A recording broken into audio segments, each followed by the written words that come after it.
আবহাওয়ার কারণে সাগর এখন উত্তাল।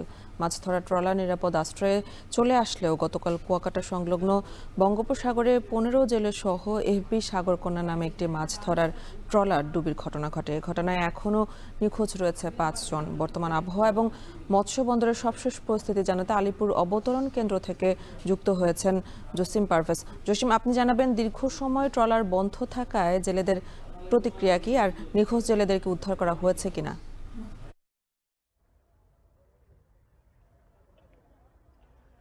নিখোঁজ জেলেদের আজ 5-6 দিন চলতে যাচ্ছে নিখোঁজ হওয়ার, এখনো তাদের সন্ধান মেলেনি। আর এখানকার যে ট্রলার মালিক, এফবি সাগরকন্যা ট্রলার মালিক কিশোর হাওলাদার, তিনিও কিন্তু বিভিন্ন নৌ পুলিশ, কোস্টগার্ড সহ বিভিন্ন মৎস্য ব্যবসায়ী ট্রলার মালিকদের দ্বারে দ্বারে ঘুরছেন নিখোঁজদের উদ্ধার অভিযানের জন্য এবং নিখোঁজ ট্রলারটি উদ্ধারের জন্য।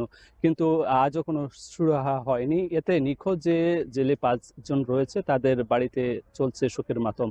আর উদ্ধার হওয়া 10 জেলে, তারা 7 জন কলাপাড়া হাসপাতালে চিকিৎসাধীন রয়েছে, তারা সুস্থতার দিকে অগ্রসর হচ্ছে।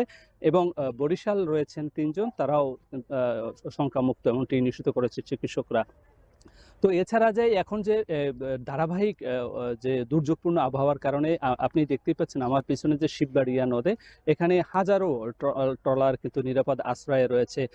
তারা প্রত্যাশা করছেন আর 2-1 দিনের মধ্যে যদি আবহাওয়া পরিস্থিতি উন্নতি হয় তাহলে তারা সমুদ্রগামী হবে।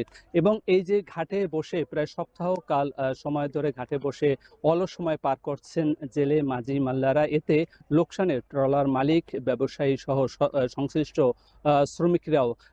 এখন উপকূলীয় অঞ্চলের যে বৈরী আবহাওয়া, আপনি বলছেন যে জানেন যে এখন কিন্তু সক্রিয় মৌসুমী বায়ুর প্রভাবে সাগর আরও উত্তাল রয়েছে।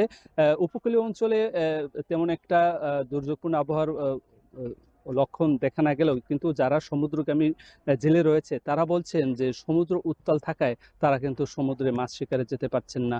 এতে তারা যাওয়া এবং আসার মধ্যেই রয়েছে। অনেকে খুব চেষ্টা করছেন যে সমুদ্রে মাছ শিকারে যাবেন, কিন্তু তারা মাঝপথে গিয়ে আবার পুনরায় ফিরে আসছেন এই অবতরণ কেন্দ্রে, এই শিববাড়িয়া নদে।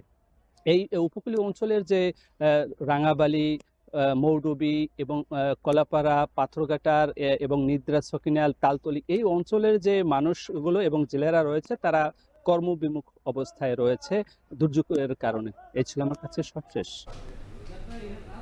পটুয়াখালী থেকে যুক্ত ছিলেন সহকর্মী জসিম পারভেজ।